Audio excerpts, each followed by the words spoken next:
हमारा presentation topic है Hardy-Weinberg theorem. Hardy-Weinberg theorem के बारे में हम स्टडी करेंगे कि इसमें इसे किसने पेश किया था, क्यों पेश किया था और आखिर इसके बारे में रिजल्ट हमारे पास क्या निकलते हैं। तो पहले हम ये देखेंगे कि आखिर इसको किसने पेश किया था। हार्डी-वेनबर्ग थ्योरम को पेश करने में दो साइंटिस्ट हैं जिनका नाम आता है, एक है गॉडफ्रे एच हार्डी और एक है जर्मन फिजिशियन विल्हेल्म वेनबर्ग। इन दोनों साइंटिस्ट ने 1908 में ये थ्योरम पेश किया था। इस थ्योरम में हम ये स्टडी करते हैं और हमें ये एक्सप्लेन किया जाता है कि फ्रीक्वेंसी ऑफ अलील्स जो होती हैं उनके अंदर पॉपुलेशन के साथ साथ क्या चेंजेस आती हैं, क्या उनके साथ होता है। अब इन दोनों के आइडियाज को जो कंबाइन करके ही इस थ्योरम को नाम दिया गया है हार्डी-वेनबर्ग थ्योरम।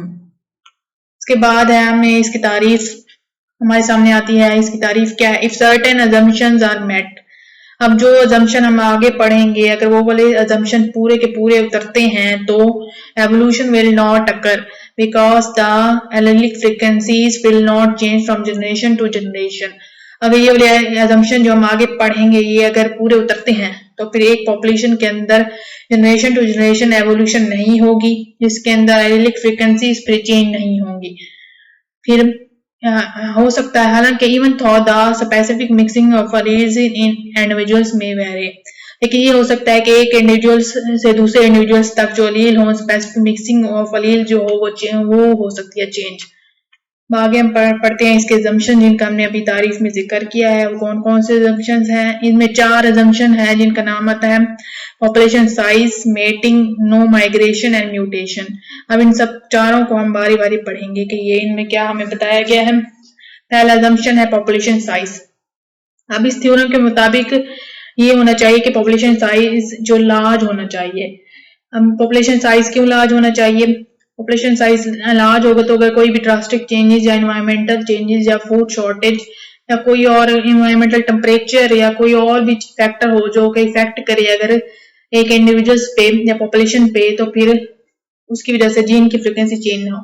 फॉर एग्जाम्पल अगर हम बीटल्स को लेते हैं और बहुत ज्यादा एनवायरमेंटल स्ट्रेस आ जाता है या फिर कोई एक एनिमल आके उनको क्रश कर दे तो फिर उस वजह से उनकी डेथ हो जाती है। अगर पॉपुलेशन साइज ही हमारे पास स्मॉल होगा तो फिर उनकी डेथ होने की वजह से पूरी की पूरी पॉपुलेशन की जो अलील फ्रीक्वेंसी होगी वो चेंज हो जाएगी, जो कि फिर हमारे इस थ्योरम के खिलाफ है। तो इसलिए हमारे पास जरूरी है पहले assumption के मुताबिक कि population size should be large. इसके बाद है हमारे पास मेटिंग। मेटिंग के में ये कह रहे हैं कि मेटिंग हमारे पास रैंडम होनी चाहिए। रैंडम मेटिंग ये होती है कि उसमें हर इंडिविजुअल्स को पूरा मौका मिलता है कि वो अपने अलील्स को आगे पॉपुलेशन के अंदर ट्रांसफर कर सके।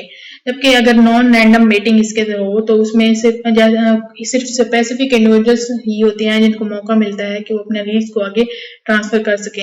हमें पता है कुछ पॉपुलेशन के अंदर जो एनिमल्स होते हैं वो कम्पीट करते हैं और फिर जो एनिमल डोमिनेट करता है सिर्फ उसी को मौका मिलता है कि वो आगे मेट करके अपने अलील्स को ट्रांसफर कर सके। तो अगर नॉन रैंडम मेटिंग हुई तो फिर इस वजह से फिर स्पेसिफिक अलील जाएंगे और फिर वहीं से पूरी की पूरी पॉपुलेशन के अलील को चेंज कर देंगे और फिर ये हमारे assumption के खिलाफ है।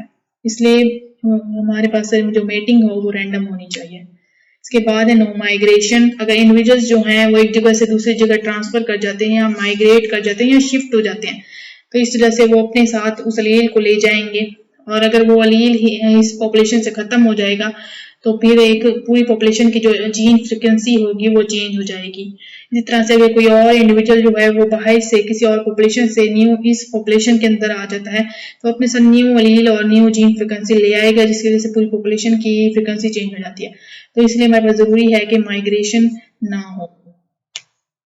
अब चौथा हमारे पास जो है इसके अंदर assumption वो ये है म्यूटेशन। म्यूटेशन नाम ही है जीन चेंज का, चेंज इन जीन। तो हमारे पूरे इस थ्योरम के खिलाफ ही है। अब हम अगर म्यूटेशन होती भी है, पहले तो वो कह रहे हैं कि म्यूटेशन हो ही ना, अगर म्यूटेशन होती भी है तो म्यूटेशनल इक्विलिब्रियम होना चाहिए। अब म्यूटेशनल इक्विलिब्रियम क्या है? अब हमें पता है म्यूटेशन जो होती है उसकी 2 टाइप्स होती हैं, फॉरवर्ड म्यूटेशन, एक बैकवर्ड म्यूटेशन।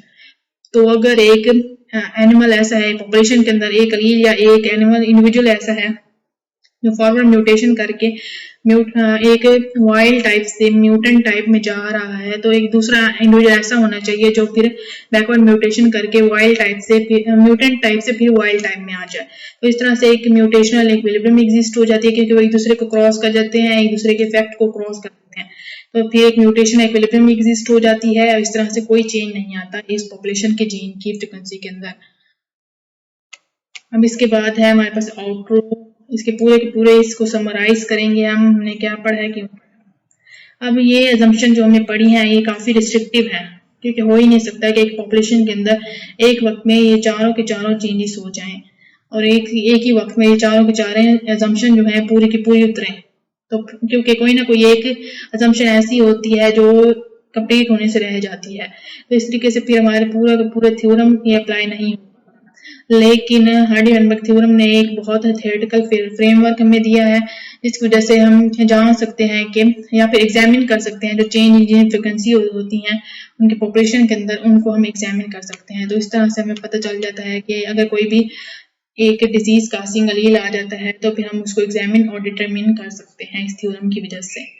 यही था हमारा टॉपिक। आई होप आप सबको समझ आ गई होगी। Thank you.